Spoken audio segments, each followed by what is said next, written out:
Assalamualaikum warahmatullahi wabarakatuh. Bismillahirrahmanirrahim. Nahmaduka ya ghafuru ya syakuru. Mashalli wa sallim barik ala sayyidina maulana Muhammadin wa ala alihi wa sahbihi asma'in nama ba'du.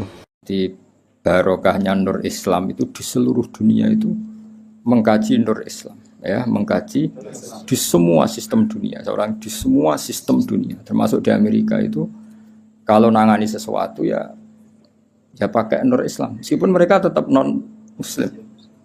Ya tadi misalnya harus cuci tangan, misalnya ngadepi penyakit harus cuci tangan, harus ini, tetap akhirnya ngakui bahwa jauh sebelum ada penyakit saran Kanjeng Nabi, tiap kamu bangun tidur kamu harus cuci tangan. Fa innaka la tadri, karena kamu tidak tahu aina batat yadaka, kamu tangan kamu kemana. Ada yang baca aina batat yaduhu, ya kalau tasniyah berarti apa? Yadaka pakai alif. Itu Islam. Mulai dulu menyarankan apa? Terus mulai dulu ya sarannya Islam ya pakai air sing warid yang ngalir. Sehingga cara wong kuno nganggo padasan dulu, sekarang malah pakai keran. Itu jauh sebelum ada anjuran pemerintah pakai air ngalir, kudune santri wis biasa. Jadi banyak ilmu yang menurut mereka baru, cara santri itu ya biasa aja, karena memang kita hidupnya kan sudah benar, sudah waras. Sehingga benar kan nasibnya. Nah, pola hidup kita ini sudah waras, sudah bagus. Nah, soal solusi sosial malah gampang lagi. Saya beberapa kali ada orang konsultasi ke saya. Solusi sosial Islam lebih hebat lagi. Dari awal Islam menghentikan to'amul wahid yakfi isnain wa to'amus isnain yakfi arba'atan. Jadi satu orang punya rezeki itu harusnya bisa nanggung satu orang, dua orang bisa nanggung 4 orang. Artinya kan kita biasa kan misalnya konco akrab sing sitok orang ditanggung temannya, satu keluarga yang kerja 2, satu rumah makan semua. Karena normalnya memang rezekinya orang satu itu bisa menghidupi orang 2, orang 3, orang 4. Nah yang menjadi kacau agama ini kan gini, yang kacau menurut agama adalah apa? Jatah yang papat tindak nong sitok, mulai merusak kan langsung. Nah sekarang banyak orang rakus gitu. Wong sak nampan kok tindak wong loro. Iku mulai rusak iku. Paham yo? Wetenge lo dididik, paham. Jadi sebetulnya menurut Islam itu kan to'amul wahid yakfi isnain, wa to'amul isnain yakfi arba'. Itu malah walian. To'amul wahid yastaghribu to'ama arba'atan. Itu kan ribet kan? Ya saya minum kutus pura pengeran. Nah bayangkan kalau itu pejabat, kerakusan terhadap aset negara harusnya menyebar terus dikuasai 1-2 orang, kayak apa kacaunya dunia ini. Lah ya lagi-lagi semua itu Nur Muhammad, ajaran Rasulullah SAW tetap ajaran sing halul muskilat, bisa mengurai problem. Maka kita buktikan bahwa kita yang Islam itu hidup kita stabil, hidup kita nyaman. Kalau enggak ya bagian dari problem itu.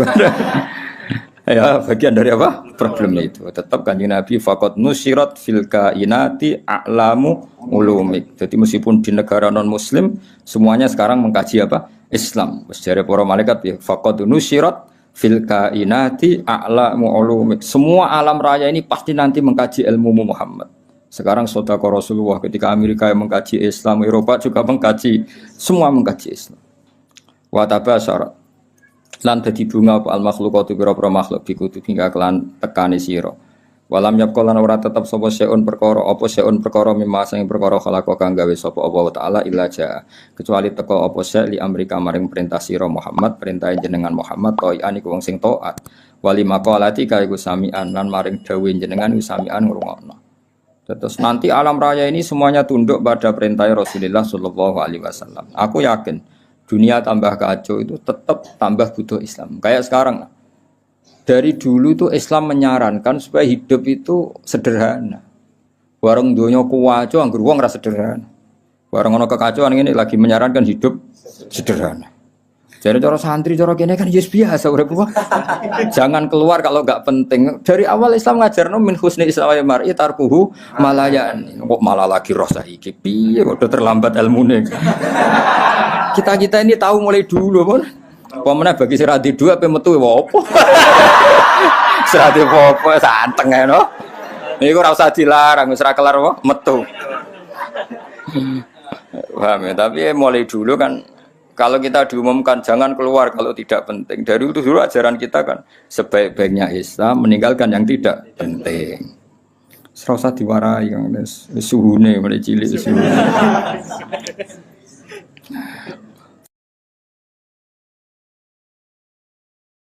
Fasaya tikal bairi mulai cerita mujizat. Fasaya tika mongko bakal teko kang sira pal bairu unta. Bidimamika kelawan jaluk tanggungan jenengan ya stajiru jaluk selamat apa bair. Masyhur ya kula wingi cerita sami dengan berbagai redaksi riwayat fil makna tapi maknanya sama yaitu tadi ada unta yang dipekerjakan di luar normal di luar normal disakiti makanannya sangat kurang walhasil terus unta ini matur ke Rasulullah bahwa diperlakukan majikannya seperti itu. Terus si Arabi dipanggil, kamu gini-gini sama unta kamu. Lah kok tahu ya Rasulullah, ada enggak yang cerita? Ini sing cerita untamu. Iku jenenge fasayati kal ba'ir bidima mikayas tajir waddob lan hiwaddob wal huzalatu lan huzala. Makanya kemarin sama anani dob yun nufur itu 2 kali. Itu kalau maksudnya tidak dob ya huzala. Karena kita tidak pernah tahu dob yun nufur apa dob yun nufur. Kan kita enggak jamin harokatnya itu benar apa? Ya, kan kita tidak tahu kan harokatnya itu biasa kan salah kan? Kalau dobu ya dob, kalau dobyu itu huzal.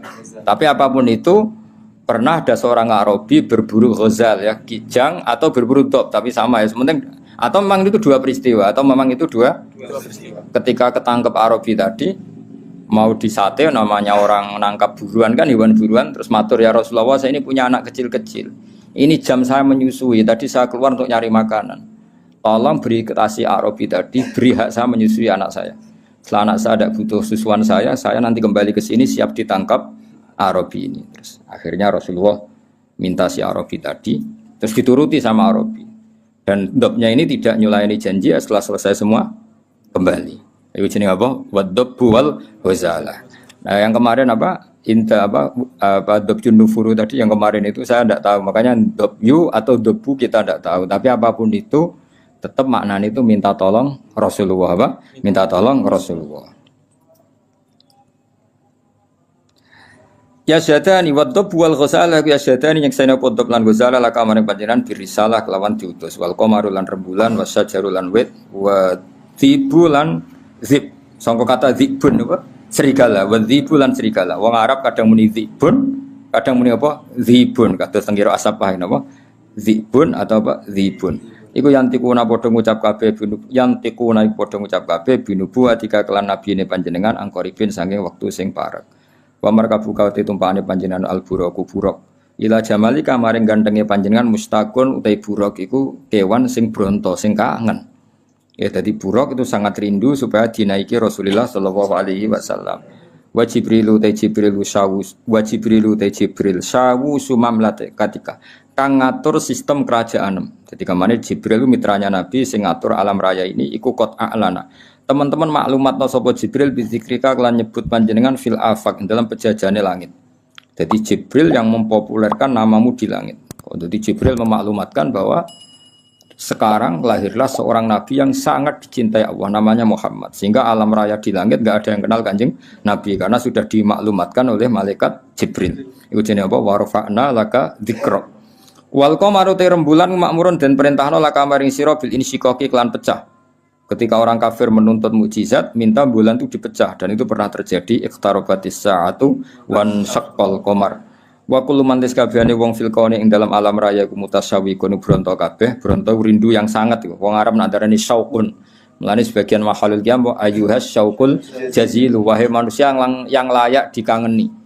Jadi Nabi itu semua orang pasti kangen. Wa kullu man tisabani wong fil kauni ing dalam alam raya ku mutasyawiqun iku kangen banget dihuri kamaring muncule panjenengan muntaziro tur ngenteni li isyiraki nurika maring padange nure panjenengan. Fa bena mal habibu ing dalam antarané Rasulullah sallallahu alaihi wasallam iku mun situn iku wong sing ngrungokno. Ngrungokno li sama itilkal asbah maring ngrungokno mengkono-mengkono asbah maknane jumleger maksudnya fisik-fisik itu. Halimah kan enggak tahu kalau itu malaikat. Pokoke bahasakan Muhammad kekasihku iki mendengar itu semua. Iku jenenge apa? Munsitun lisima itilkal asbah. Wa wajhu ta wajah Nabi mutahalilun bersinar kanuri soba kodene cahaya pagi hari. Jadi Nabi mendengar saja dengan penuh seksama dan Nabi kelihatan berbinar-binar. Yaitu tadi didawi malaikat tadi malaikat setelah ngoperasi kan ngendikan panjang lebar. bahwa kamu itu calon nabi, kamu begini-begini, itu Halimah dengar semua. Iz akbalat dumadaan madhep sapa Halimah tu Halimah mu'linatan hale wong sing banterno bisyahi lan bengok. Maksudnya bengok kaget kan karena nabi dikelola orang yang tidak dikenal. Habis itu di bredel, di apa-apa itu kan kaget betul ibu rodoknya. Aku lu ngucap sapa Halimah, dawuh sapa Halimah wa ghoriba, wong sing aneh, wong sing asing sendiri. Maksudnya karena nabi pas itu jauh dari saudaranya karena saudaranya kan lari semua. Ya ketika melihat malaikat tadi kan saudaranya lari semua, berarti Nabi sendiri. Wong Arab nak muni wa ghoriba, napa? Wa ghoriba. Faqalat mongko dawuh sapa al malaikat ya Muhammad ya Muhammad ma anta bi ghorib. Ma anta ora ana te sira bi ghoribin kelan wong sing dhewean, bal anta te sira minallahi qoribun parek. Wa anta te sira lahu maring Allah, wa anta te panjenengan lahu maring Allah sofiyun pilihan wa habibun lan kekasih. Ketika Halimah muni wa ghoribah, jare malaikat, tenang kamu Muhammad, kamu tidak sendiri, kamu dekat sama Allah. Ya tentu perasaannya Halimah sama malaikat kan beda. Qala Halimah wa wahidah, duh wong sing dhewean. Tentu cara Halimah Nabi Muhammad itu posisi sendiri karena saudaranya lari semua. Faqalat moko dawuh sapa al malaikatu malaikat ya Muhammadu ma anta biwahid. Ma anta ora ana sira biwahidin kelan dhewean. Bal anta uta sira iku sahibut ta'yidi wong kang duweni kekuatan. Wa anisu ka te koncone sira iku Alhamidul Majid, dat sing Hamidul Majid. Ya, tapi problemnya malaikat kan enggak bisa ngomong ke Halimah gak nabi. Halimah boten apa? Nabi mau matur nang Kanjeng Nabi, ora mat kira dhewean tenang wae, kowe dibarengi pangeran sing Alhamidul Majid. Wa ikhwanuka te dulur sira ku ikhwanuka ya dulur sira minal malaikat sing para malaikat wa ahli tauhid lan ahli tauhid. Soal dulurem do mlayu dulur rodok kowe tenang ae. Kabeh malaikat, kabeh ahli tauhid ku dulur. Iki dawuhe malah terus qalat Halimatu wa yatimah. Yes nak ngono sekaruan status yatim. Faqalatil malaikatu lillahi darruka min yatim. Lillahi kagungane Allah sarasan darruka uta nikmat sira. Semana darun puan. Maksudnya puan ku nikmat sira min yatimin. Ya gak apa-apa kamu yatim tapi yatim terbaik. Fa inna qadraka monggo sak temne kadar sira inda wa munggu Allah iku azimun iku aku.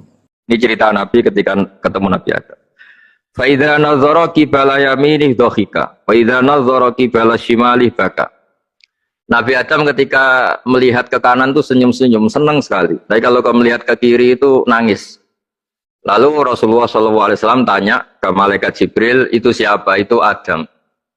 Dan yang kelompok di kanan itu ahli surga, maka beliau kalau melihat senang sekali. Dan kalau yang di kiri itu ahli neraka, kalau beliau melihat itu susah sekali. Artinya apa? Betapa susahnya jadi Nabi Adam itu. Jadi kalau misalnya ada koruptor ketangkep gitu ya, yang nangkep ya cucunya, yang ditangkep juga cucunya. Kalau kita punya anak 10 itu, terus yang satu misalnya nyuri milik temannya, milik saudaranya itu, sing naboi ya anaknya, yang ditaboi juga anaknya. Kayak apa terseksanya seorang Nabi Adam? Karena nggak punya pilihan, pasti dari sekian kasus dolim dan mazlum, yang mendolimi maupun yang didolimi itu pasti anak cucunya. Jadi betapa susahnya seorang Nabi Adam. Jadi termasuk kearifan kita sebagai manusia itu belajar dari takdir yang kita hadapi, yaitu keterbatasan kita sebagai manusia. Kita harus bisa ngelola kegagalan, terima kodok kodar.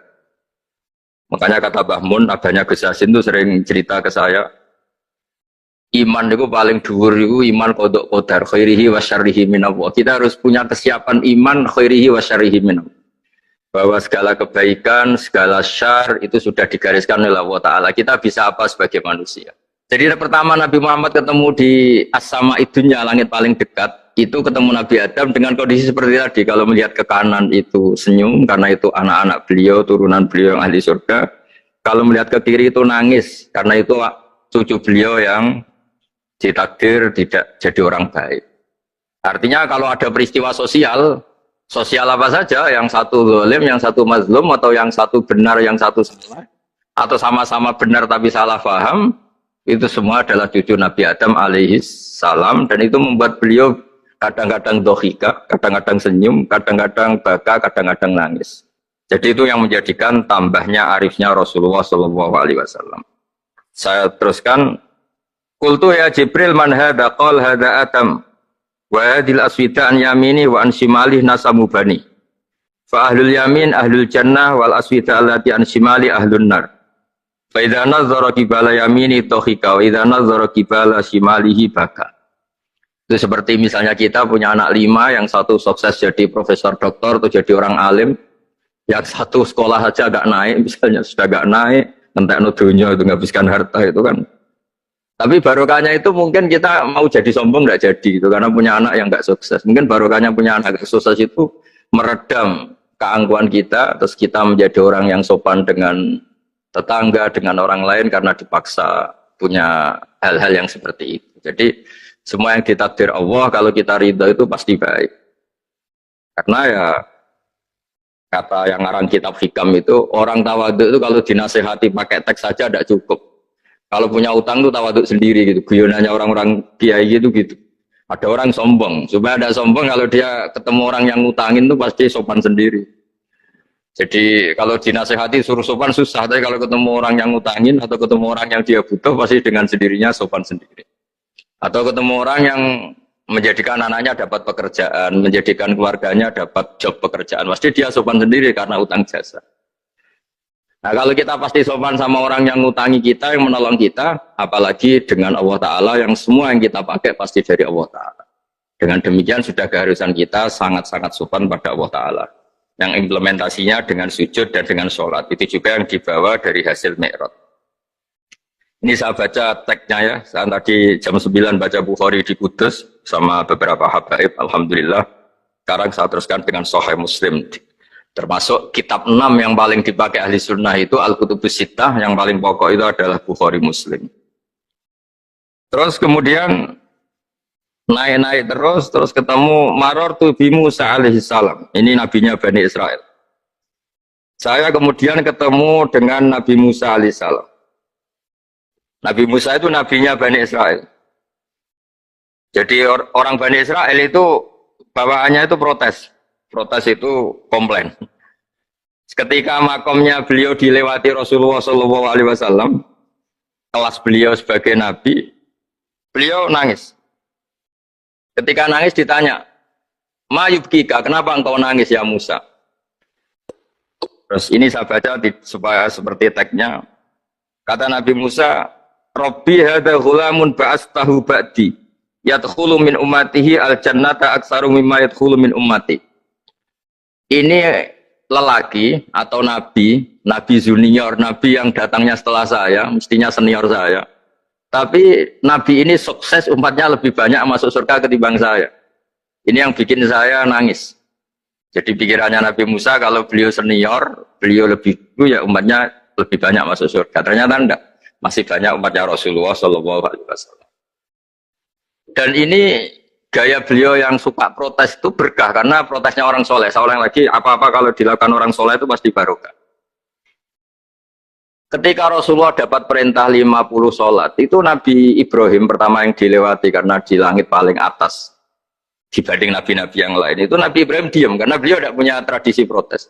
Semua nabi diam karena Allah memerintahkan pasti sudah bagus lah, sudah diukur kekuatan hambanya. Tapi ketika Nabi Musa, beliau orang pertama komplain. Dapat apa kamu ya Muhammad? Dapat 100 sholat, dapat 50 sholat. Apa komentar Nabi Musa? Umat saya lebih gagah-gagah, lebih keren-keren. Pernah saya uji itu tidak ada yang mampu, apalagi umat kamu. Maka kamu mintalah keringanan. Fas'alhu takhfif, kamu harus minta keringanan. Masyhur itu riwayat itu. Kemudian Nabi minta keringanan sama Allah dipotong hanya 5. 5 masih 45, dipotong lagi 5 masih 40 sampai 9 kali pemotongan. Akhirnya jadi 5 sholat. Itu satu menjadi pelajaran bahwa hubungan dengan Allah Ta'ala itu tidak perlu malu, karena Allah itu suka dimintain. Mestinya kan dipotong 5 minta lagi sungkan, dipotong lagi 5 minta lagi sungkan, tapi ternyata berkali-kali.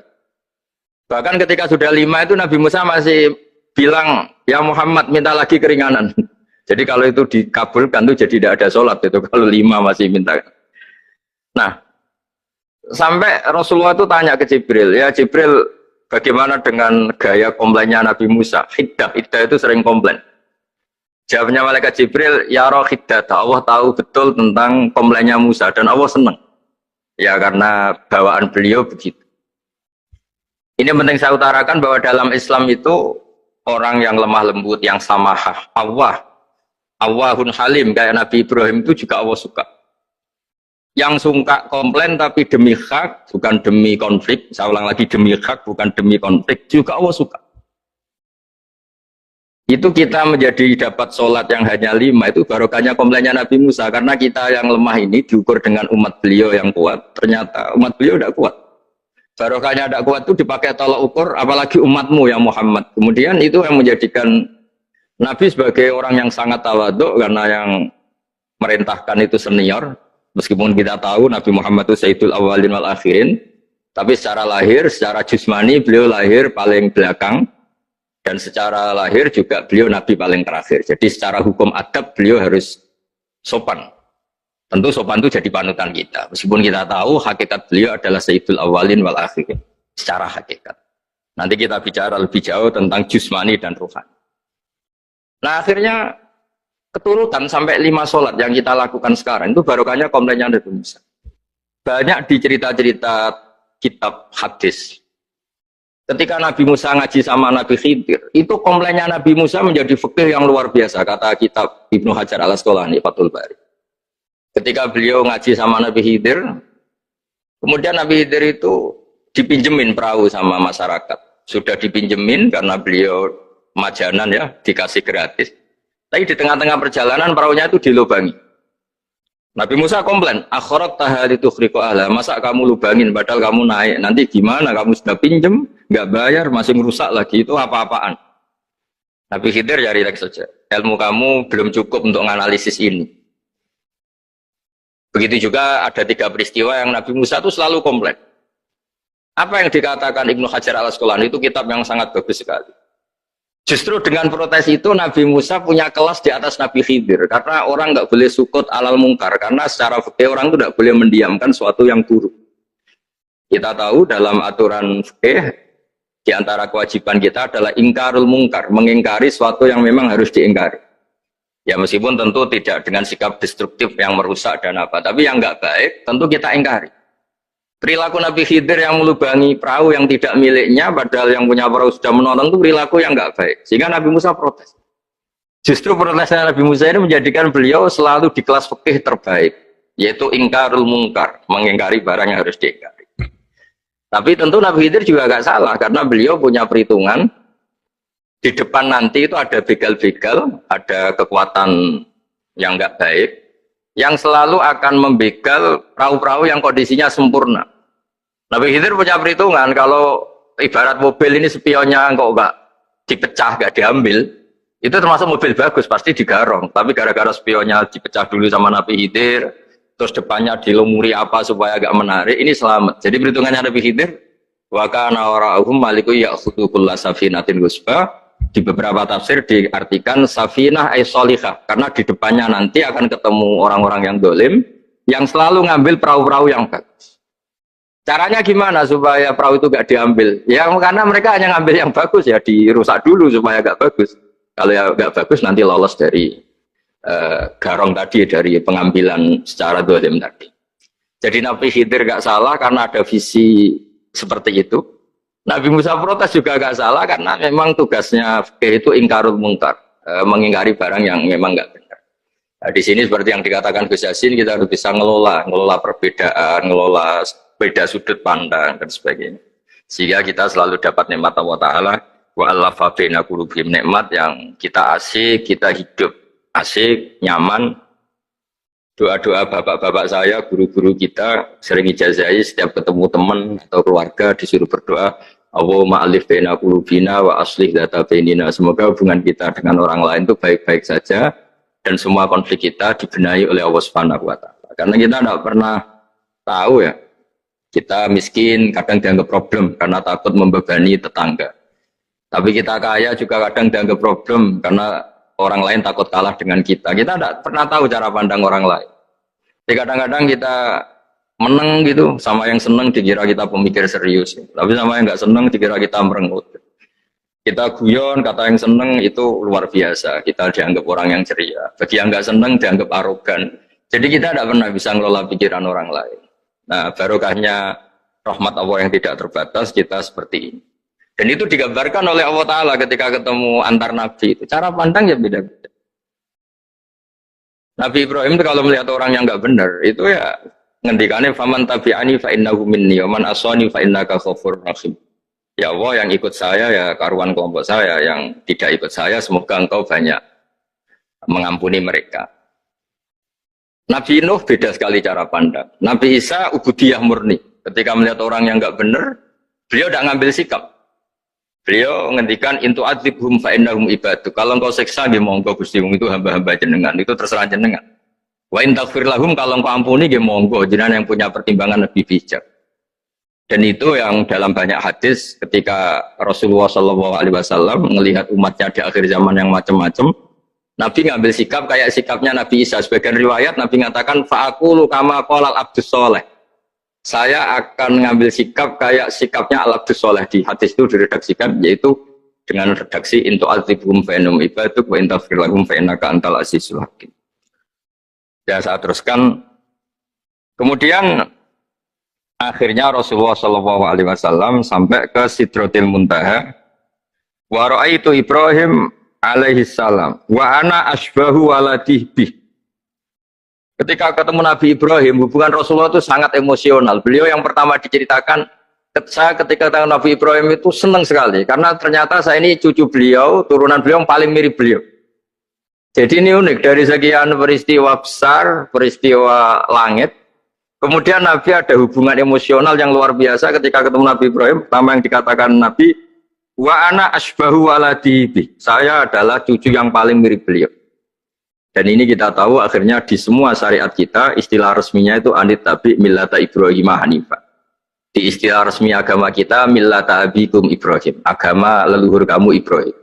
Kita ketika baca sholawat, Allahumma sholli ala sayyidina Muhammad, terusannya juga kama sholli ta'ala sayyidina Ibrahim wa ala ali Ibrahim. Dan seterusnya, dan seterusnya. Kemudian yang terakhir saya cerita secara akidah Ahlussunnah wal Jamaah yang dianut oleh Imam Asy'ari dan Maturidi. Meskipun secara lahir itu Nabi mengalami pertemuan dengan Allah di Sidratil Muntaha, tapi tetap saja kita cara pandang bahwa Allah Ta'ala itu mukhalafatul hawadis. Allah tidak bisa kamu andekan di satu tempat terus mengalami hal-hal yang kita alami sebagai makhluk. Sebab itu sirinya kenapa di surat Isra dimulai dari subhanalladzi. Allah tetap maha suci. Maha suci itu artinya terbebas dari yang kita alami. Allah selalu mukhalafatul hawadis. Allah la yahtaju ila makarin. Allah tidak butuh tempat. Allah tidak butuh waktu. Allah tidak butuh semua. Karena Allah itu qayyum. Allah itu qiyamuhu binafsihi, berdiri sendiri. Allah tidak butuh aras. Allah tidak butuh kursi. Tapi eksistensi kursi yang butuh Allah. Allah tidak butuh aras, tidak butuh kursi, tidak butuh langit. Semuanya itu berdiri karena Allah. Bukan sebaliknya Allah berdiri di atas semuanya. Sehingga kita mulai kecil diajari Allah itu siapa? Al-Qayyum. Kalau bahasa kita, qiyamuhu binafsi. Selalu berdiri sendiri dan Allah itu Al-Ghaniyul Mutlaq. Enggak butuh yang lain. Di sini pentingnya selalu Nabi ngintikan subhanallah, subhanallah. Beritanya tetap Allah itu maha suci, Allah maha besar, Allah maha agung. Dan keagungannya diantara ditandai dia punya sifat yang tidak sifat kita. Dia punya keabadian yang tidak bisa kita miliki. Dia punya semuanya yang tidak kita miliki. Itu sebab itu dimulai subhanalladzi asra bi 'abdi lailam minal masjidil haram. Jadi kata subhana ini maha suci itu maha suci dari tempat, dari waktu, dari apa saja. Meskipun Allah punya adat, punya sunnah memperlakukan hambanya itu dengan logika atau bayangan yang dibayangkan seorang hambanya. Sehingga seakan-akan kita ini ya ketemu, seakan-akan kita bisa ini melihat. Sehingga di surga disebut kita ini melihat Allah. Tapi semua ahli sunnah mengatakan, tapi kamu melihat Allah itu tetap saja bila kaifin walan khisorin. Tidak bisa terus menciri. Menciri itu bisa membatasi sifatnya Allah itu begini-begini, tidak bisa. Tetap Allah itu la tudrikul absar wa huwa yudrikul absar. Tapi kita bisa disebut melihat dengan kemakhlukan kita yang profan. Di surga disebut melihat, tapi bukan melihat yang kayak kita melihat antar makhluk yang terus bisa apa itu cerita detail, cerita spesifik, cerita apa tidak bisa. La tudrikul absar. Ini hebatnya ulama-ulama kita, selalu cerita Mi'raj, cerita nazar ila wa fil jannah, melihat Allah di surga, tapi bersamaan dengan itu selalu cerita Allah itu mukhalafatul hawadis, Allah itu laisa kamislihi syai'un. Jadi terima kasih Gajang utamanya pada Gus Yasin dan yang membantu semuanya. Barokahnya kita ketemu bisa ngaji, supaya barokah saya baca teks aslinya di hadisil Isra, karena tadi saya jam 9 sudah baca Bukhari, ini supaya dapat berkah saya ini baca Sahih Muslim. Begini ya, saya tak cerita karena saya baca kitab itu banyak sekali. Ini bukan dalam konteks sombong atau takabur, boten. Saya cerita baca kitab banyak itu supaya sampean tahu bahwa pikiran saya ini mamluk, dipenuhi dengan pikiran-pikiran ulama dulu karena saya sering baca. Jadi tidak pikiran saya sendiri. Khusyuk itu maknanya takut. Ya takut itu ya maknanya takut. Takut itu ya kelas-kelasan. Misalnya saya dipanggil bapak saya, "Bahak sini." Sekedar datang ke tempat itu meskipun nggak niat nurut. Saya ulang lagi, sekedar datang ke tempat beliau manggil saya meskipun nggak niat nurut, itu sudah satu poin tertentu. Karena dipanggil terus menghadap itu sudah bagus. Meskipun di hati saya nanti saya bilang nggak mau, saya mau main. Tapi itu sudah poin tersendiri. Karena bandingannya akbala dalam bahasa Arab itu adbaro. Adbaro itu dari kata dubur. Dubur itu membelakangi. Daripada misalnya dipanggil bahak sini, malah lari menjauh, membelakangi. Kalau dalam bahasa Arab adbaro, adbaro itu menjadikan duburnya di belakangnya. Makanya bandingannya akbala itu menghadap dengan muka. Kalau adbaro orang di belakangi pakai duburnya. Makanya dalam bahasa Arab disebut adbaro. Nah, sehingga terburuk dari seorang hamba itu adbaro, dipanggil ndak moro, dipanggil ndak menuju yang dipanggil, malah menjauh. Nah menjauh ini dalam bahasa Arab itu kadang dibahasakan tawalla. Tawalla itu mengu itu menghindari, atau adbaro, membelakang. Jadi kalau Anda sholat kok masih sering salah, dan saya yakin semua orang juga gitu, kalau nggak nabi, nggak wali itu ada ya kesalahan-kesalahan yang tidak fatal-fatal banget, karena ada kebaikan yang Anda lakukan, yaitu ketika Anda dipanggil, Anda istijabah, Anda mengiyakan dengan menghadap. Ya, itu sudah bagus.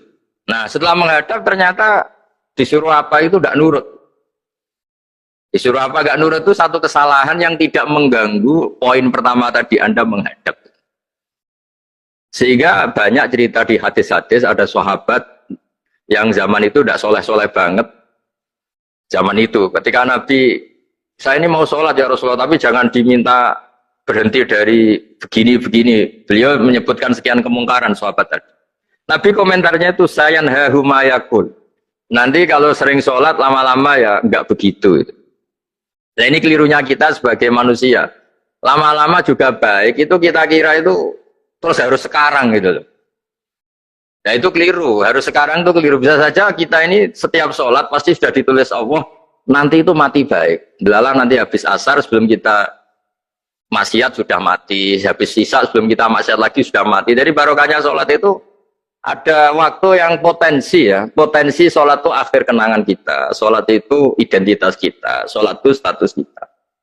Nah, karena kita sholat itu pakai niat, niat itu komitmen. Sementara kalau Anda maksiat itu tidak pakai niat, karena zallah. Zallah itu ya ada niat maksiat, tahu-tahu mungkin di bis ketemu orang cantik, terus agak jelalatan. Tapi kan tidak niat, tapi kalau sampai sholat kan datang ke masjid, bayangkan diimami ini, nanti kamu takbir, nanti kamu baca ini, baca ini. Jadi benar-benar komitmen. Itu status kita. Kata Said Zabidi disebut mautinuhu wa haqiqatuh. Baiknya umat Islam itu kalau taat itu mautinuhu, itu alamat resminya. Itu statusnya, kata Said Zabidi. Tapi kalau dia maksiat itu zallah. Zallah itu kepleset. Jadi tidak pernah jadi status kita. Semoga semua maksiat kita ini tidak status, tapi zallah. Tapi ketika taat itu status, hakikat kita. Maka falau butiyah ya haqiqatuh wa mautinuhu wa dhatuh. Ini kata Said Abdul Az-Zabidi pengarang Ithaf. Orang Islam itu orang yang ketika ibadah itu identitasnya betul, ketika ibadah itu Allahu Akbar, dia berharap rahmatnya Allah gini-gini. Nah ketika salah dia zallah, dia ngantor ya ada niat korupsi, dia ingin memenai negara ini, dia nyai juga agak ingin macam-macam gitu. Ya tapi karena manusia terus ada zallah. Nah semoga semua kesalahan kita ini zallah. Zallah itu ya cara Jawa kepleset, tidak mental. Dan semua kebaikan kita ini mental, yaitu kebaikan yang jadi tempat kita, identitas kita, hakikatu wa mautinuh wa dzat. Tapi jangan pernah berpikir kalau apa artinya sholat kalau kita masih melakukan kemungkaran, itu salah besar. Sholat itu wajib, dengan Anda sholat itu sudah mengurangi kemungkaran Anda, karena Anda tidak melawan ketentuan Allah Ta'ala. Kayak kita orang Indonesia, Meskipun kita koruptor, mau jadi KTP Indonesia sudah bagus. Kita mau jadi warga Indonesia. Meskipun setelah itu kita korupsi dan salah, tapi lumayan jadi mau jadi warga apa? Indonesia. Orang mau sholat artinya dia menstatuskan diri sebagai hamba Allah. Taken kontrak, kalau saya ini hambamu ya Allah. Anta Robbi, iya karena butuh, iya karena stain. Soal salah ya salah aja. Ya. Sama, kita tetap warga Indonesia meskipun kita salah. Meskipun kita koruptor, meskipun kita salah, tetap aja warga Indonesia yang berhak mendapat jatah makan meskipun di penjara, meskipun apa. Sama, kita ini hamba Allah yang mengakui kalau Allah itu Tuhan, kita hamba. Dan barokahnya pengakuan itu insya Allah di cerita-cerita syafaat, kalau kita dosa atau apa, insya Allah dapat syafaatnya Rasulullah SAW, karena kita tidak pernah lari dari status kehambaan. Jadi yang harus dipegang, makanya status kehambaan ini nggak boleh hilang. Kita harus sering bilang, Robbi, Robbi, Tuhanku yang merawat aku, yang memberi aku. Dengan demikian kita menjaga status kehambaan kita. Dan status hamba ini yang menjadikan orang layak masuk surga. Yaitu fadkhuli fi ibadi, kamu harus resmi menjadi hambaku, baru ada perintah wadkhuli jannati. Kalau menjadi hamba aja nggak mau, kita punya keangkuhan, punya keinginan yang mulu-mulu, sehingga seakan-akan kita ini Tuhan. Nah, itu tidak menghamba. Kita harus fadkhuli fi ibadi, baru wadkhuli jannati. Ya, saya kira demikian, semoga ini manfaat. Banyak cerita niku riyen Kiai Khalil mengambil mantu Kiai Bisri niku nggih nyaur utang kalian Mbah Topo. Mergi sering dirumat secara finansial. Bias mbake ndongane iku tenanan supaya anake Kiai Mustofa niku pinter, anake Mbah Topo niku pinter, terus dados Kiai Bisri. Niku nak diambil kesimpulan niku Kiai ndonga tenanan niku nak dirumat tenanan. Nak dirumat rapati tenanan niku ndongane ya kudune rapati tenanan. Niku ngantos sing crita niku mbah bodoni napa mboten niku riyen niku ngantos Mbah Khalil lu prai jamaah. Mergo makmume iku sing ngutangi. Dadi wedi nek ketemu makmume. Suwe-suwe diebrokno terus wani dadi imam malih. Terus dalam keadaan ngoten niku ndonga ra tenanan mboten mungkin. Singkat cerita terus Kiai Bisri dados tiang alim, Kiai Misbah dados tiang alim. Terus fan ingkang ditekuni niku nahwu. Wau leres sing didawaken Kiai Said angsal gelar Sibawahi zamani. Panjen riyen kula piyambak sering didhawuhi Mbah Mun nggih sering istifadah teng terjemahan Alfiyaipun Kiai Bisri riyen teng sarang nak belajar Ibnu Aqil di antara referensi nu tulisane Kiai Bisri mbek Kiai Misbah. Sing sedanten niku barokahe didikanipun Kiai Khalil Harun.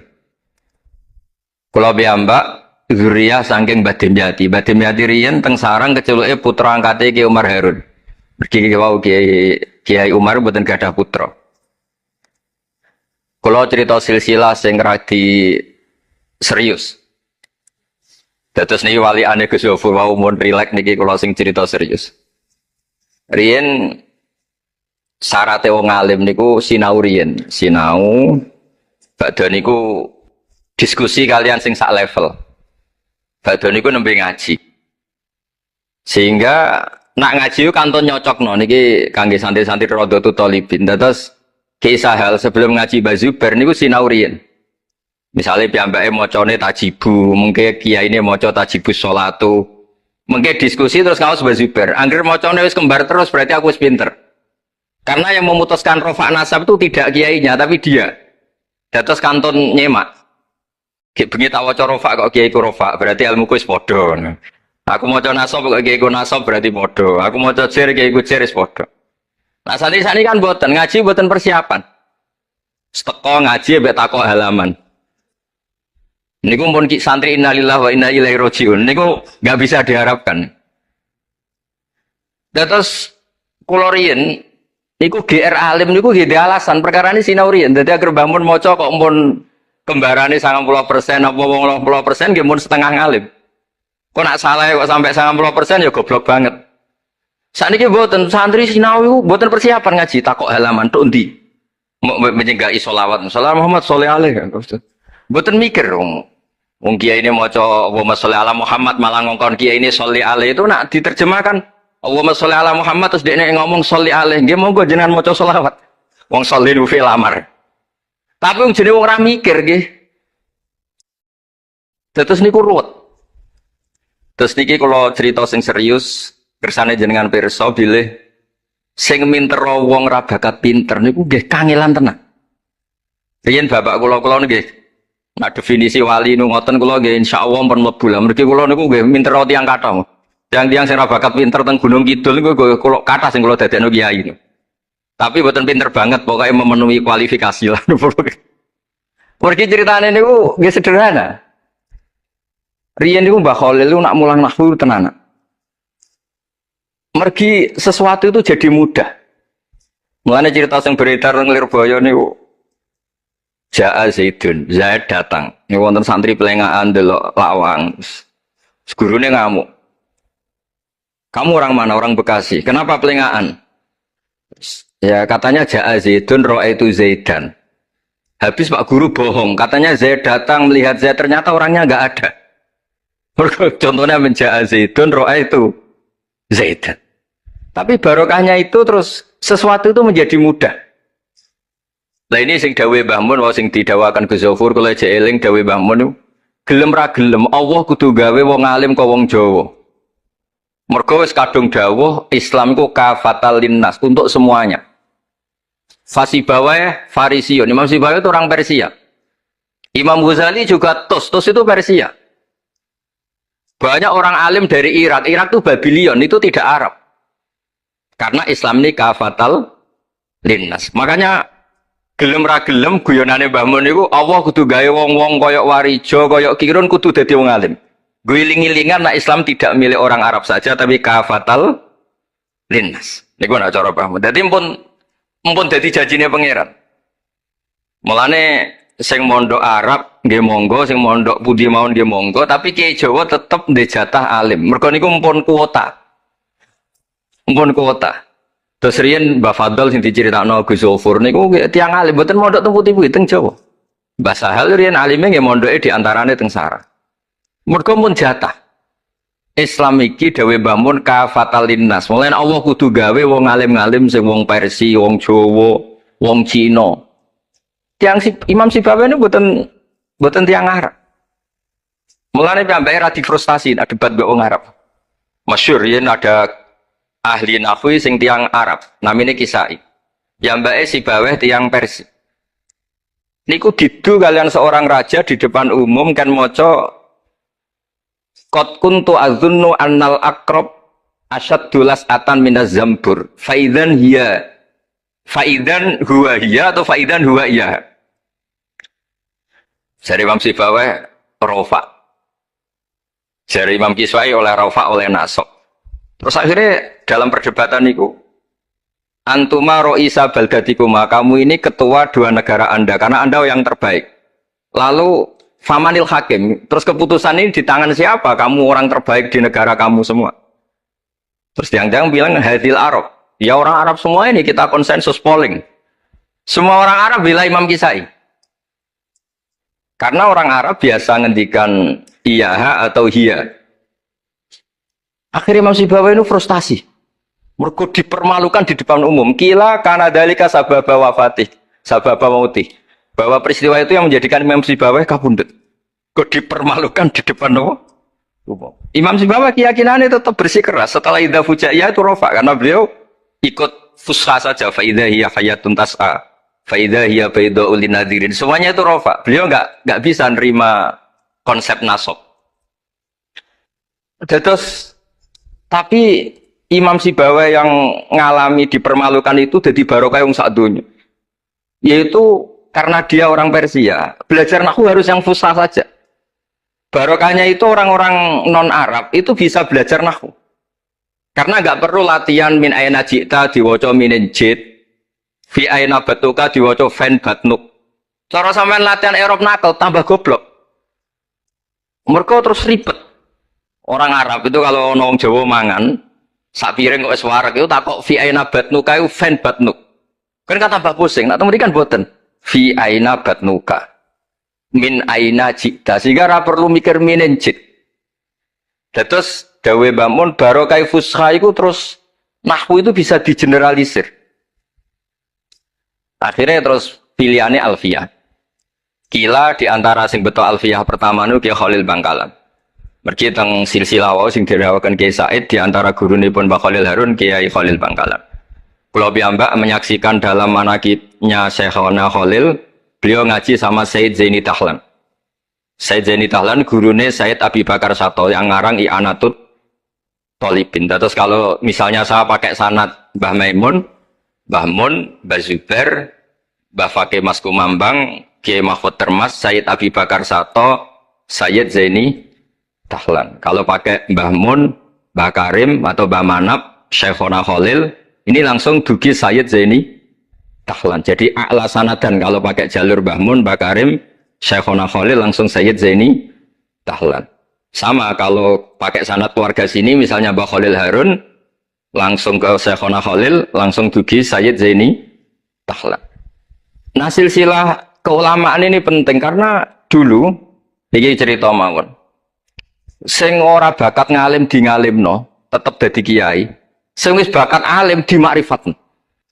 Termasuk makrifate Said Zabidi niku sing nyekseni tiyang Jawa. Ini ku Mbak Abdul Manan.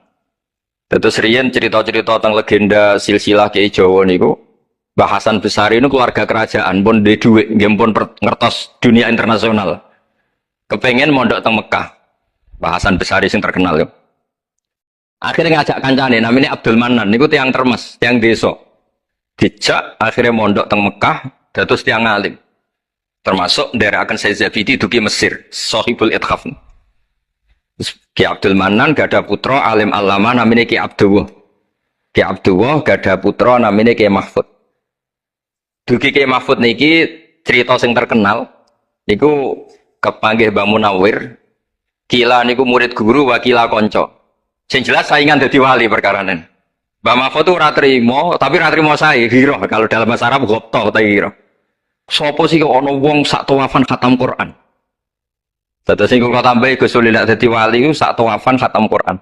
Mboten maca ithaf dalu-dalu seneng Gus penggane rokokan dalu-dalu maca kitab malah seneng. Kon molekan. Niku akhirnya kepanggih. Kepanggih terus kila niku Kiai Mahfud pesen Muhammad ini kan beto teng Indonesia. Mulane Gus Muhammad akhirnya dadi Kiai Quran. Di pondokno teng Termas bareng-bareng Bali Maksum, Gus Habib. Niku sedanten terus ngaji Badim Yati Termas. Kalau nanti diceritani Mbah Mus mriki meledake muridnya Mbah Khalil Harun di antara sebabnya niku Mbah Dimyati Termas wafat. Terus sebagian santri-santri ageng udah ngaos teng kasingan teng Mbah Khalil Harun. Walhasil terus Gus Muhammad itu dados ngapal Quran alim. Terus dipek mantu tiyang sugih namanya Kaji Taslim. Terus akhirnya urip teng Betengan. Gak ada putra Ki Harir samangke wonten Gus Muhammad. Dadi Muhammad bin Harir bin Muhammad bin Mahfud bin Abdullah bin Abdul Manan. Niku pun dugi Shahibul Ithaf, Ithafus Sadat Al-Muttaqin. Saraipun kitab napa? Ikhya. Niku nak ngarang. Niki cerita tila. Niku nak ngarang jen luar biasa. Kitab 14 juz. Niku kabeh berilmu, boten dipenuhi cerita-cerita yang boten penting. Semuanya berkualitas. Yang paling saya kenang dari, dan ini sekaligus kalau terakhir muludan nih. Yang paling saya kenang dari statement beliau, dari ngendikan beliau itu begini. Wan Nabi sallallahu alaihi wasallam wa in jalla qadru muhtajun ila rahmatihi ta'ala wa fadli. Dan cara pikiran beliau itu umat ini setelah Nabi Isa. Penggemar Nabi Isa itu salah dalam mendudukkan Nabi Isa, berlebihan sampai mengatakan Isa ibnu Wah. Yang benci juga berlebihan sampai mengatakan Isa itu waladuz zina, yaitu orang-orang Yahudi. Tapi kata Said Zabidi, hadil ummah maksumatun min dzalika kullih. Umat ini akan diselamatkan, pecinta Rasulullah Shallallahu Alaihi Wasallam itu akan diselamatkan dari dosa atau kesalahan-kesalahan orang Nasrani melihat Isa. Barokahnya apa? Barokahnya sholawat. Yaitu umat ini wiridan Allahumma sholli ala Sayyidina Muhammad. Allahumma itu pemberi, Muhammad apapun jalla qadruh penerima. Sehingga kita baca sholawat itu sekaligus menunjukkan mahabbah kita ke Rasulullah SAW, bahwa beliau makhluk terbaik, manusia terbaik, yang paling layak dapat askat sholawat, askat takhiyat dari Allah Ta'ala. Tapi tetap saja Allah ini pemberi, Rasulullah ini penerima. Sehingga umat ini tidak akan mendudukkan Rasulullah setingkat Allah. Yaitu yang disebut burdah da'mat ta'atun nasara fi nabihimi wahkum bima syi'ta madhan fihi wahtaqimi. Pokoknya silahkan memuja Nabi Muhammad setinggi langit asal da'mat ta'atun nasara. Tinggalkan kesalahan yang dilakukan orang Nasrani. Nah itu kata Said Zabidi, cukup kowe maca sholawat. Karena dengan baca sholawat berarti Allahumma sholli ala Muhammad, Allah pemberi, Nabi apapun agungnya penerima. Jadi sampean nyebut Allah, yaitu Jalla Jalaluh, menyebut akrobu habaibi, akrobu asfi'ahi. Nah itu, ini cerita. Jadi kita ini dididik orang-orang spesial. Saya dididik Mbah Mun, dididik Bapak, dididik guru-guru yang lain. Beliau dididik Mbah Zubair di antara gurunya Mbah Karim, Mbah Fakih dididik Mbah Mahfud dididik Ki Abdullah dididik Ki Abdul Manan. Ki Abdul Manan ini dididik yang ngarang kitab Ithafus Sadatil Muttaqin. Terus di situ diterangkan sanad beliau sampai ila Rasulillah sallallahu alaihi wasallam. Maka dengan seperti ini baca sholawat itu kualitasnya luar biasa. Ini bukan sekedar sholawat. Mari kadang-kadang kita ini kan wong Jawa ya, kayak piye maca sholawat sakmene duwe akeh, maca sholawat sakmene naik pangkat. Ini yang terus cara kula niku ape diberantas iku lumayan gak moro Gunung Kawi.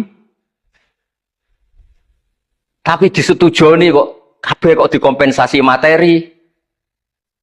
Jadi ribet dadi kijawon. Kalau mereka tidak punya sarana tawassul, engkau moro Gunung Kawi itu ya kedusan. Tapi mau coba solawat ben dadi bupati, engkau nara mandi nang nyalahno solawat. Jadi kayak Jawa ya bingung. Nah sampean ra bingung berarti rong kiai ya, jadi gapane.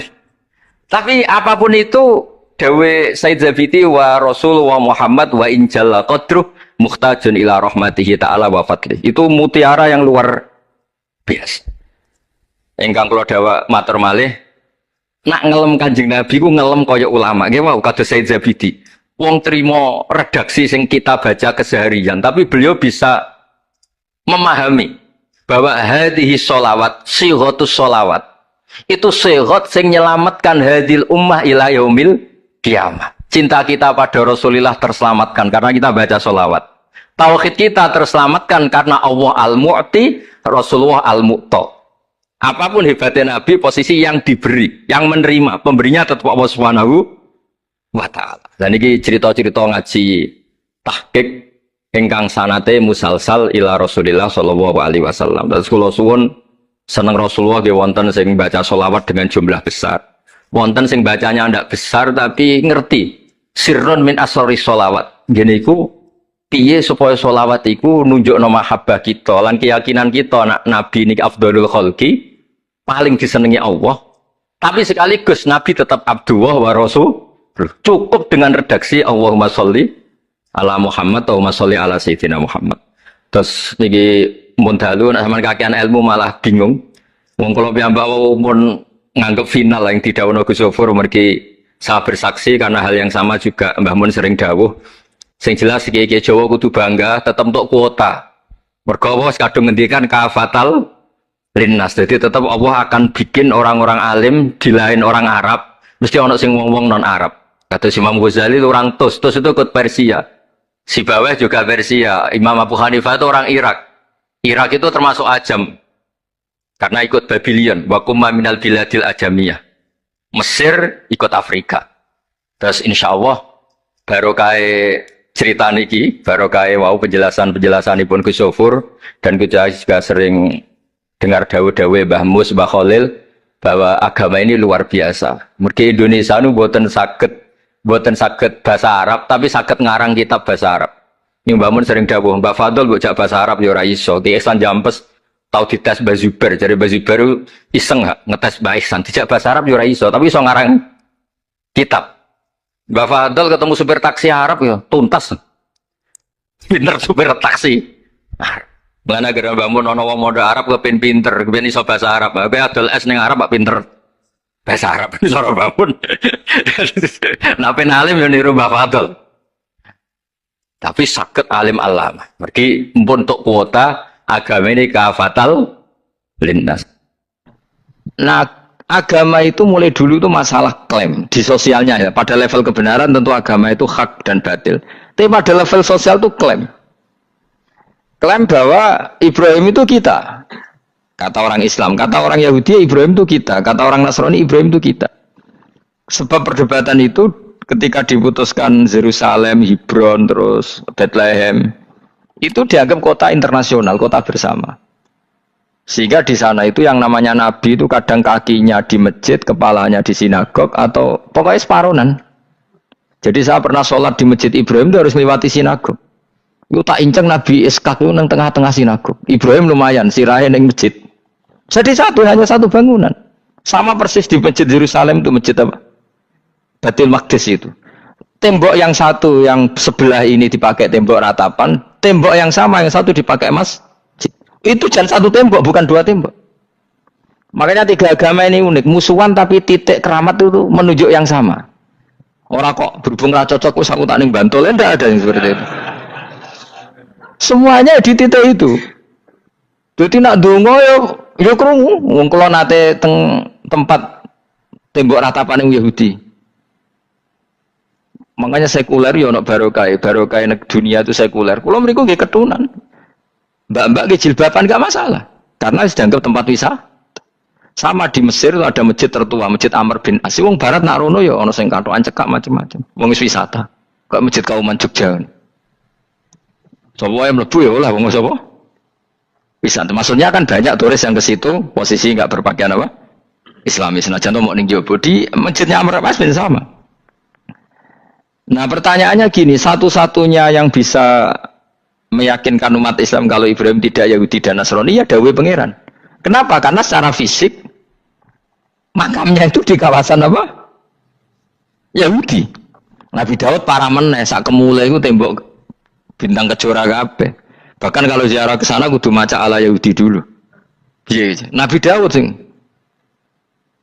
Nah, di sini ini pentingnya nyuwun sewu, pentingnya dengan tanda kutip pentingnya politik. Jangan-jangan makam-makam itu terserah otoritasnya. Andai kan Indonesia itu menang Wahabi, mungkin makam-makam tulis sentral kemusyrikan, awas bahaya.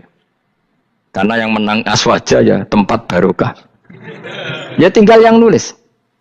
Nah ini yang kita khawatirkan. Ibrahim mengalami seperti itu. Andai kan dulu yang menang 100% Umar atau Salahuddin Al-Ayyubi, mungkin Ibrahim itu enggak lagi ada sinagog di seputar Nabi siapa? Ibrahim. Semuanya mas. Tapi sekarang enggak, karena dikuasai dunia internasional itu jalan kakinya di sinagog. Ishak malah total Ishak itu. Yakub malah total semua tubuhnya di sinagog karena Yakub itu nama lainnya siapa?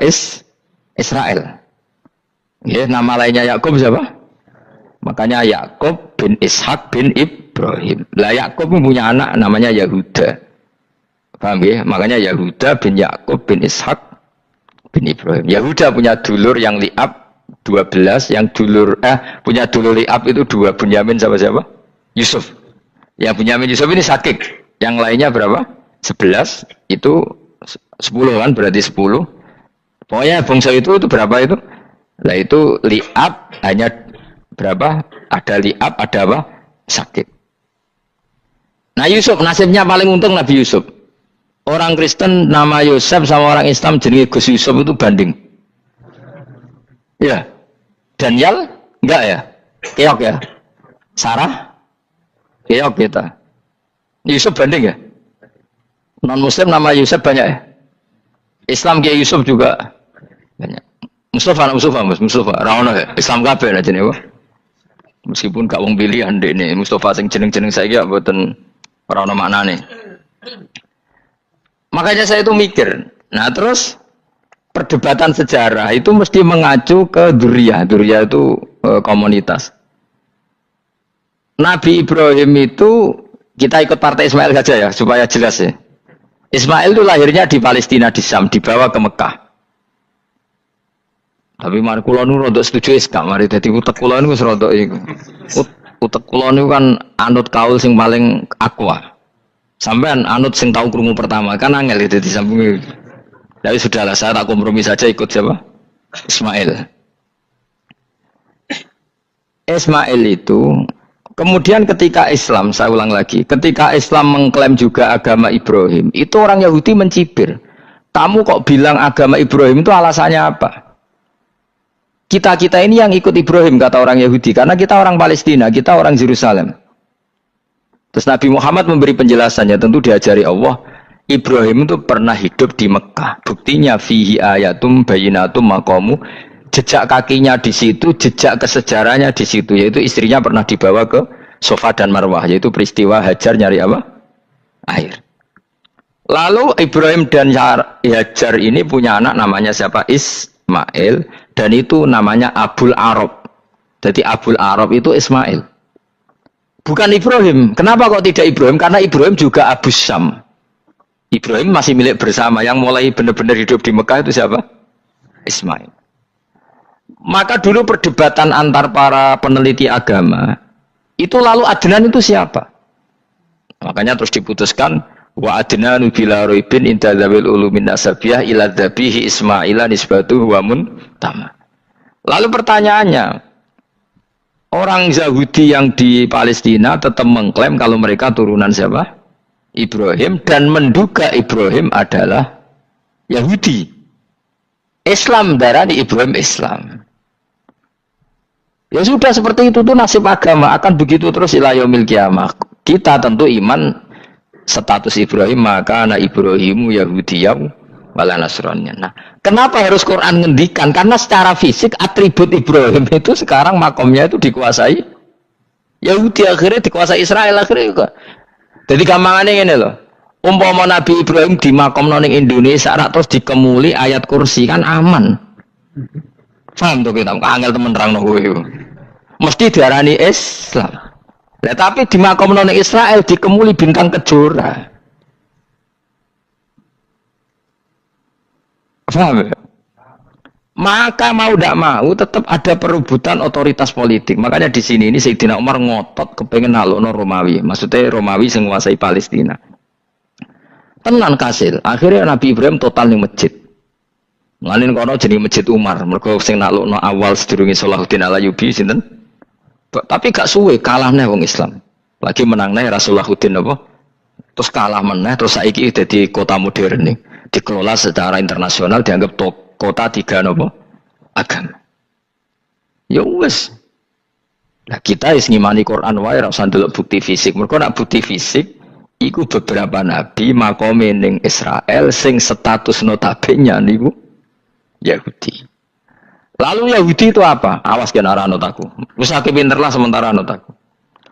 Karena ini sekali salah itu fatal. Yahudi itu siapa? Yahudi itu nama agama, apa nama marga, apa nama sekte. Terus orang tuh gak tahu mikir meneh, dikira Yahudi itu nama agama, apa nama sekte. Israroh Gus ora tau mikir, ya wis ora roh enak. Dadi Yahudi iku jeneng wong iku Yahuda bin Yakub bin Ishak bin Ibrahim. Lalu nama ini ya tetap tauhid. Tapi pertanyaannya, apapun tauhid kamu tetap akan disalahpahami oleh penulis sejarah. Maka sejarah itu sekali sing nulis salah, tetap selawase kurbane yo salah. Misalnya kok Siti Jenar, kita kan tidak pernah tahu Siti Jenar persisnya piye. Kabeh nulis misalnya dekne wahdatil wujud. Akhirnya dekne tersangka wahdatil wujud manunggaling kawula Gusti. Tapi ada juga penggemar Siti Jenar. Siti Jenar udah diwali, wali songo hasud. Barang dipateni wangi, ben ketok elek digenti asu. Dadi sing ketok elek wali songo ning versi penggemar Siti Jenar. Aku lo termasuk turunan Sunan Kudus ning catatan. Iku paling mangkel mbek ketoprak. Perkara men kalah mbek Saridin ceritane. Sajane ya mangkel, tapi sing gawe ketoprak iku tau sowan aku. Tak takoki lho kowe gawe ketoprak ngono piye iki mergawi Gus ora ono hubungane bener apa salah ya. Bar sih. Ini gue cerita Saridin kali Sunan Kudus aman kalah. Berarti ini buyutku cah ketok luwih kondang. Ya sudah seperti itu. Nah, khawatir kita kalau kita sudah ada hafal Quran, ada hafal hadis, nanti orang nulis sejarah itu seenak-enaknya. Makanya senyum sewu kados orang yang tidak ahli sunnah kan gawe film gambarannya Umar nyiksa Sayyidah Fatimah. Akhirnya ada orang yang benci siapa? Umar. Tentu kita nggak percaya itu. Kita lebih percaya kalau Umar sangat menghormati Sayyidah siapa? Fatimah, Sayyidah Aisyah dan sebagainya. Nah, makanya hati-hati baca sejarah itu di sini. Karena ya sudah seperti itu. Dulu kita kerepotan kan memasukkan Kahar Mudzakkir jadi pahlawan apa? Nasional karena ada yang cerita ini dulu pernah ikut apa itu dan macam-macam. Kita sering kesulitan melacak sejarah. Oke lah kalau bayangkan kalau itu sejarah Nabi. Agama satu bilang Ibrahim Yahudi, agama satu bilang apa? Nasrani. Tapi Allah itu maha kuasa. Orang itu kalau salah mesti keterucute ku elek. Gue mesti roh, gak ulama gak roh. Ketika Nabi debat dengan Yahudi, debat dengan Nasrani, itu debatnya itu lucu. Kanjeng Nabi ditanya, Mat, kamu agamanya ikut siapa? Saya pengikut Ibrahim. Lalu Yahudi itu padahal pinter-pinter wong Yahudi wis kadung bakat cerdas. Tapi musuh-musuh pangeran tetap kalah. Jawab Yahudi gini, wah berarti kamu harus hormat saya Muhammad. Kenapa? Kamu ikut siapa agama kamu? Ibrahim. Kan anit tabi millata Ibrahimah Hanifah millata abikum Ibrahim. Berarti kamu harus hormat saya Muhammad. Kenapa? Karena panutan kamu Ibrahim itu saja pengikut Nasrani. Sing jarang Yahudi orang Ibrahim pengikut Yahudi. Nabi oleh semua nang kupal. Mergo ketok goblok dadi kadang wong pinter ketok goblok. Nabi oleh guyu ngene lha ya kok aneh wong Yahuda bin Yakub bin Ishak bin Ibrahim. Dadi padha karo muni Pak Karno pengagum Puan Maharani. Kira-kira gitu cara bahasa Indonesia. Utawa kowe mendingin lah, Bandur Salim penggemar Hasan Hasan anak kula. Utawa kowe muni Mbah Zubair penggemar Gus Gofur kan boten mungkin. Utawa Mbah Hasyim penggemar Mbak Yeni. Jadi mereka itu ketucut begini, Ibrahim itu Yahudi. Padahal sing jenenge Yahudi itu putune Nabi Ibrahim ke Yahuda bin Yakub bin Ishak bin Ibrahim. Mulane terus Quran turun. Quran turun oleh gojlok ngene. Ha antum haula'i hajastum fi ma lakum bi ilm falimatu hajuna fi ma laysa lakum bi ilm. Ini perdebatan sudah tidak fair. Muhammad berdebat secara ilmiah karena dia junior ngaku pengikut Ibrahim. Tapi kamu Yahudi Nasrani pendapat kamu itu abal-abal. Masa Ibrahim pengikut Musa? Padahal Musa dan Ibrahim dulu Ibrahim. Masa Ibrahim pengikut Yahuda? Padahal Yahuda itu cucunya Ibrahim. Makanya Quran gojloke wama unzalatit Tauratu wal Injilu illa mim ba'di. Ya ahlal kitab lima tuhajuna fi Ibrahim wa ma unzilatit Tauratu wal Injilu illa mim ba'di afala taqilun. Jadi ini penting ya, penting dalam sejarah. Tapi santri-santri yang seneng ngaji ini ku ora roh sejarah. Pokoke ngaji mlebu swarga paham ra itu. Kurang hebat ngadepi wong ngaji. Saya itu tidak setuju seperti itu. Oke lah, mlebu swarga lah spek-pekan kok. Tapi mbok yo paham. Tapi ra paham lah sing penting mlebu swarga lah iku masalah kowe. Ora tahu kepikiran li'ilai kalimatillah. Aku yo cara kon mlebu swarga mbek kon paham Quran, milih paham Quran sik. Lagi mlebu swarga. Tapi kok ana sida mlebu yo ora mungkin paham Quran bun neraka. Kowe ku aneh-aneh. Maksudnya ku keton regani pangeran lah mlebu swarga iku keren ya mergo paham Quran. Ora kok kowe sementing mlebu ora paham lah. Karena ini sudah jadi menjadi perdebatan internasional. Saya itu berkali-kali ikut penelitian, makanya lah lucunya nasab itu sah. Mereka yang Yahudi kalau ditanya man huwal Yahud, huwa Ishak, huwa Yahuda bin Yakub bin Ishak bin Ibrahim. Terus diomong no Ibrahim pengikut Yahudi itu padha karo tadi kayak kita bilang misalnya Mbak Munawir pengikut Gus Najib. Kan nggak mungkin Pak Karno pengikut Puan Maharani atau Gus Mbah Hasyim pengikut Mbak Yeni atau Bandur Salim bapak saya pengikut Hasan anak saya, kan aneh. Sehingga pangeran oleh gojlok gitu. Ha antum haula'i hajastum fi ma lakum bi ilm.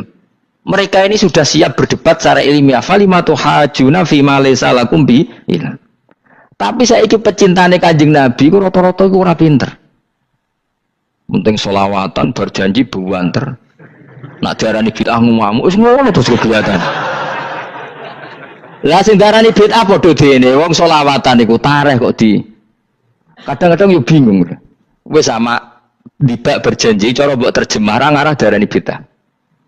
Lah bid'ah ning ndi wong walam matam min hamli syahrani ala masyuril aqwalil marwiyatu fiya bil madinati Abu Abdullah, ketika Nabi kandungannya umur 2 bulan bapaknya mati. Terus itu kan tareh. Gara-gara diwaca bahasa Arab terus koyo mantra. Lah akhirnya diarani bid. Sing maca padha ora paham, akhire Allah, ya Allah. As padha dene aku asre putusan. Pusing aku mikir berarti. Ayo kowe ngono ta ora kelakuanmu iki. Sing biye ana mau tulis bahasa Indonesia, kok terus ketara gak. Wulida maktunan biadil inaya makuhlan terus ya sudah ya biasa aja tareh. Ya kan tareh terus ketika Said Abdullah kenapa meninggal di Abwa? Wa kana qad ijtaza bi akhwali bani adim nat taifatin nat jariyah fama katha fihim sahron saqiman yu'anu nasukmahu wa syakwa.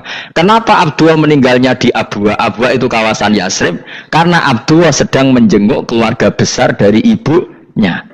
Keluarga besar dari ibunya, istrinya Abdul Muthalib itu orang Yasrib. Nah pas di sana di Bani Najjar sakit, terus kapun, terus bid'ah ning ndi wong iku sejarah. Tapi mbok maca bahasa Arab, kowe maca koyo historis Allah terus ngono wae. Ya akhirnya wong kan darani iku mantra. Mana aku nak takoki wong iso bener ndi, wis padha ora bener ya. Terus bener sapa sing ngalim? Wis kowe gak mau ngalim bener. Ya ora ngono padha benere wae. Wong sing ngritik ku krungune mantra, sing maca bos pusing ngomong terangno kowe. Nah, problemnya agama itu seperti itu. Yang diikuti orang banyak. Itu di makamnya Nabi Dawud itu ya sudah wiridan ala Yahudi. Sama sekali. Saya sampai nangisi Nabi Dawud. Karena makamnya itu total dirawat ala mereka. Jogja juga ngalami gitu, Jakarta, Rembang nanti juga ngalamin gitu. Banyak raja itu wali, tapi waris-warisnya sudah nyuwun sewu orang abangan, terus misalnya dikasih sesajen. Orang ono yasine tapi mau ono sesajene mau apa kalau makamnya memutuskan seperti itu, penjaga makamnya itu. Mulane kena dadi wali lungo anak putumu, muridmu wali, nak ora repot, guri-guri dikai sajen. Itu di Gunung Kawi itu ada makam santri, tapi itu mek sugihan piye saja. Iku ruhe nangis tenan. Banyak seperti itu enggak ada tua banyak. Nah, lalu makam itu terserah siapa bertanya, terserah yang rumah atau terserah statusnya zaman dulu. Nah, karena yang rumat itu berafiliasi ke Yahudi, terus mengklaim Ibrahim itu, maka Quran harus menerangkan maka anak Ibrahim Yahudi wala Nasrani karena secara artefak, secara kesejarahan fisik itu sekarang dikuasai Yahudi. Jadi repot. Ya tapi itu ya sudah. Makanya kita kembali ke Quran dengan cerita tadi. Ibrahim tetap Abul Anbiya. Ibrahim tetap Muslim. Buktinya punya peninggalan Ka'bah. Nah, Ka'bah ini harus kita jaga. Ketika Ibrahim kita katakan ninggali Ka'bah, ternyata Ka'bah di situ sentral tauhid. Antahira bidali ta'ifina wal akifina waruka'is sujud. Ketika Ka'bah jadi sentral tauhid, maka kita akan mengatakan peninggalan Ibrahim pasti tauhid. Makanya Nabi marah besar ketika Ka'bah ada berhala banyak. Andai kan nggak dihapus oleh Nabi, maka berhala itu pun dianggap peninggalan Ibrahim. Dong nih, dong tenan. Ya pinter nih, jadi maju lah. Mulane kowe aja geman ndonga saleh dhewe, ora cukup. Saleh saiki ora cukup, kudu ditopang saleh anakmu, saleh putumu. Apa artinya kita sekarang saleh kalau anak cucu kita tidak saleh? Pasti sejarah dibalik. Dan itu kalau dibalik yang meluruskan siapa coba? Ya coba yang bisa menjawab siapa coba? Misalnya Soben terus ya sudah ditulis kacau lah kacau. Saya tidak bisa bayangkan. Makanya Nabi Isa, Quran menjelaskan Nabi Isa sebanyak itu. Karena sudah dikira oleh orang yang salah kalau Isa itu anak Tuhan. Sampai Quran jelaskan Isa itu begini. Soal tidak punya bapak, saya ini Tuhan, kata Allah. Gawe tanpa bapak mbok wae iso ya iku Adam. Kok gawe tanpa bapak kowe geger terus aku mbok anggap bapak iku piye jare pikir. Sampai seperti itu. Karena wis kadung darane keliru. Dadi mau ndak mau Quran kudu nerangno. Ibrahim juga gitu. Wis kadung diaku kubu sebelah nak dekne iku Yahudi. Nasrani yo ngakoni. Akhirnya Nabi debat terbuka. Lah debat itu nek kakuati kudu adu pasut. Lah repote umat Nabi sing ra keramat wis akeh yo repot. Masyhur ada orang Nasrani, orang Yahudi. Ya sudah Muhammad, kalau kita debat ilmiah oke, Anda menang dalam debat ilmiah. Tapi kita buktikan bahwa kita ini agama samawi. Kita debat pakai langit, sing kalah kena laknat, sing kalah kena adab. Cara Madura sumpah pocong. Nabi yo jare Nabi. Masyhur itu. Faman hajjaka fihi min ba'di ma ja'aka minal ilmi faqul ta'alu nadu abna'ana wa abna'akum wa nisa'ana wa nisa'akum wa anfusana wa anfusakum thumma nabtahil fanaj'al la'natallahi 'alal kadhibin. Nabi dijak mubalah. Oh ya oke, kita mubalah. Nabi nimbali Hasan Husain. Cucu kesayangannya dipanggil Hasan Husain. Putri kesayangannya Sayyidah Fatimah dipanggil. Terus jari Kanjeng Nabi, saya berani adu pasut. Taruhannya saya, anak cucu saya. Wong Nasrani mikir, wih, adu pasut anaknya dijak putune dijak mesti bener. Mergo wong paling kuatir nak Anake mati, putri mati. Ora ono cerita bojo ning bab iku. Bojo ora melok ora ora. Mulane kula termasuk kiai sing jarang lunga mbek bojo-bojo. Sakjane sering ora tau mlebu. Tapi kiai-kiai haji ya mbek bojo, umrah mbek bojo. Kula niku ya rada iskal. Jebule bareng tak takono di dhuwit sing wedok Gus. Ya wis nak ngono wis kejawab ya wis anjir sing dhuwit sing wedok. Ya wis nak ngono fair apa? Riyen bapak kula kaji ya dhewean, bojo kula kaji ya dhewean, kula ya kaji dhewean, tapi aja tiru. Kamu ndak sekeramat saya jadi. Kula nggih setuju sing grudak-gruduk wong loro karena ternyata tadi sing duwe dhuwit sing wedok. Ya wis sesuai meneh. Tapi dalam semua riwayat memang abna ana itu Hasan Husain, Nisa itu Fatimah. Memang Nabi nggak ngajak istrinya. Nabi itu unik dalam banyak hal itu memang ya Hasan Husain sama Sayyidah Fatimah. Kenapa istri itu kadang nggak dilibatkan? Memang nggak seru, seru anak. Orang itu lebih menyayangi anak, toh nyowo cara Jawa. Bareng Nabi keluar, orang-orang Nasrani bilang ini wajah-wajah yang setiap mengetuk langit pasti disembadani. Terus mereka mundur. Enggak jadi apa mubahalah, minta mubahalah ini dibatalkan. Berarti Nabi itu debat 2 kali secara ilmiah ya pernah, yaitu membuktikan kalau Ibrahim adalah pernah berdomisili di Mekah sehingga Nabi mengklaim sebagai turunan Nabi Ibrahim. Mereka tanya buktinya apa, terus fihi ayatum bainatum maqamu Ibrahim. Orang-orang Yahudi Nasrani ditanya itu apa jejaknya, itu jejak Ibrahim. Mereka ngakui kalau Ibrahim pernah di Mekah. Artinya kalau pernah di Mekah zaman dulu kan nggak ada pesawat, nggak ada, mesti domisilinya lama. Dan itu artinya punya anak turun yang hidup di Mekah, yaitu lewat Ismail. Bukti kedua tadi, sa'i. Sa'i baina Safa wal Marwah adalah mengenang ketika Hajar mencari air. Lagi mulai perkara mbek kowe. Saiki Ismail ketika lahir iku jek digolekno banyu antarane Safa mbek Marwah. Sementara cerita Dabih disembelih iku ning Sam. Mulane kok melo-melo lah ya. Kok melo-melo iku lho. Aja terusno, mari kepinteran wis. Semeneng ae ora usah melo-melo. Gak, aku Ismail ya. Dilatih pinter kok pintere ra kasil, sombonge tok wis sing kasil dadi. Gak jeng Ismail. Ismail wis gak? Ketona nerang kali gitu. Tapi ilmiah. Ben kowe bangga de guru alim ya dadi ke ben roh. Nak gurumu gak main-main. Aku yo krungu-krungu nak kaul aku iku Ishak tapi wis goblok ngono Ismail.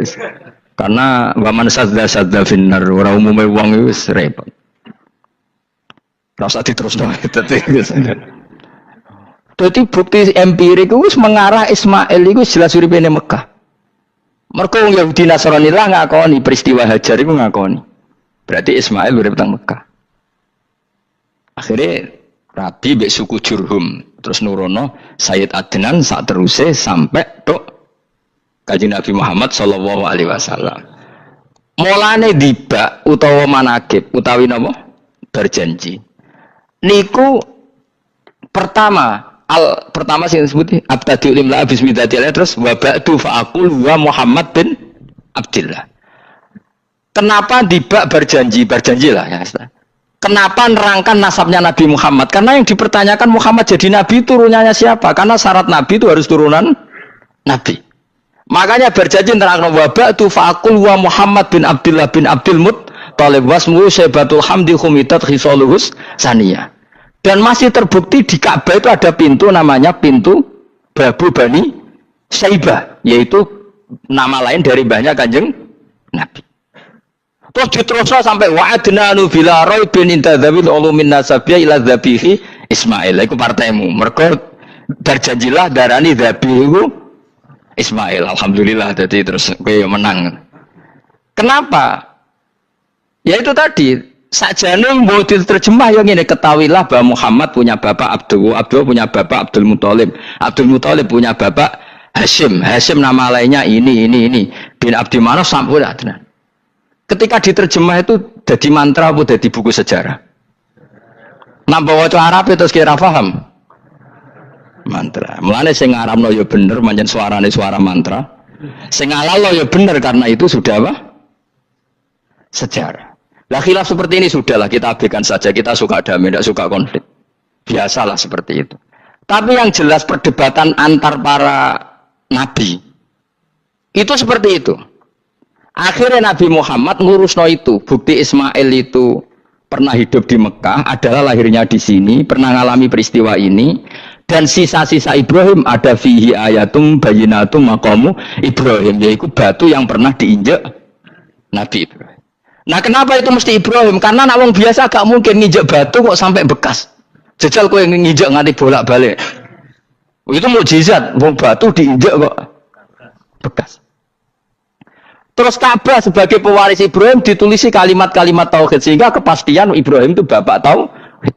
Makanya Nabi Riso ketika bidirinya Ka'bah ada banyak berhala, nanti dikira berhala ini syariatnya Nabi Ibrahim. Makanya ya, ketika berhala banyak Nabi gak mau madhep Ka'bah, nanti dikira nyembah berhala. Maka sama Allah dialihkan disuruh madhep Baitul Maqdis. Ketika berhala dihilangkan, Nabi baru disuruh madhep Ka'bah. Jadi perdebatan ini atau ilmiah ini harus kita kaji, kita pahami. Karena kata Allah, antum haula'i hajastum fi ma lakum bi ilm falimatu hajuna fi ma laysa lakum bi ilm. Nah, iswani debat kudu datane data ilmiah. Sementara mereka darani Ibrahim pengikut Yahudi, padahal Yahudi iku putune Nabi Ibrahim, yaitu Yahuda bin Yakub bin Ishak bin Ibrahim. Mestinya kan bahasanya Yahuda pengikut Ibrahim, aja diwali Ibrahim pengikut. Lah Nabi benar ketika takoi, Muhammad kamu ikut siapa? Saya ikut Ibrahim. Kan normal kan? Kalau junior ikut, mereka enggak. Ibrahim pengikut Yahuda. Ya mau perkara Pak Karno pengikut Puan Maharani, Mbah Hasyim pengikut Mbak Yeni, kan kacau kan? Lah itu terus Allah ngejlok tadi. Muhammad kekasihku wis debat secara ilmiah, tapi kamu tidak ilmiah. Makanya lima tuhajuna fi Ibrahim wa ma unzilatit Taurat wal Injilu illa mim ba'di. Kok Ibrahim mbok arani Yahudi piye? Wong penanggalan Yahudi misalnya dimulai kok Taurat. Taurat Musa. Musa itu generasine sakwise Ibrahim. Tapi Ibrahim mbok arani pengikut Musa. Dong ya. Jadi itu masalah-masalah. Tapi ayat-ayat ngene iku ora populer. Kowe seneng ayat populer ya poligami fankihu ma tobalakum. Kowe iku sing ora alim lah wabal. Mergo di kepentingan apa? Poligami. Mbek wong sing seneng keramat, senengane dalil wa mattaqila Allahu makhruja. Tekan dadi wali kepingine untuk duit yang enggak terduga. Udah diuteke ku duit. Padahal syarat saya wali ku ora pati seneng duit. Lah kowe kepen dadi wali ben oleh duit. Jadi kenapa menjadi wali ben wa yarzuqhu min haitsu la yahtasib. Jadi uteke wis elek. Jadi institusi wali wae duwi. Jadi nek aku wali para pangeran rezeki teko min haitsu. Mulane kira bakal dadi wali, ngerutek cek ngono ora bakal dadi. Ayo saiki Ismail besar. Ismail. Aku ya getun kadang alim kadang getun. Perkarane nyulayani apa? Mainstream. Tapi cara kula ya Ismail sudah tak bilang napa? Ismail.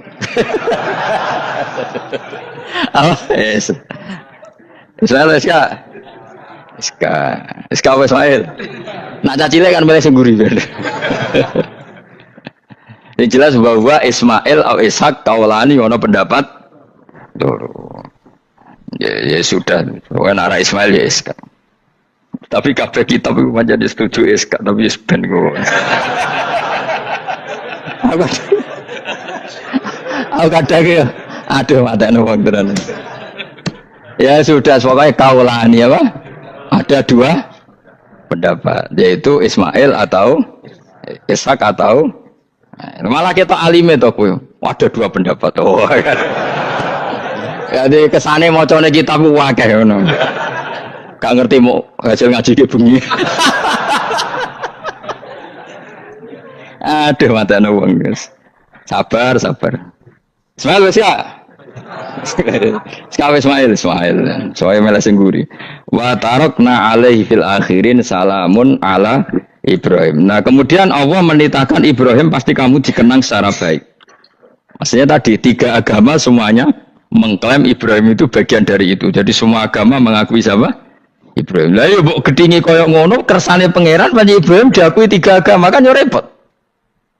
Nah iya kowe ra cocok Ibrahim diklaim Yahudi, diklaim Nasrani tapi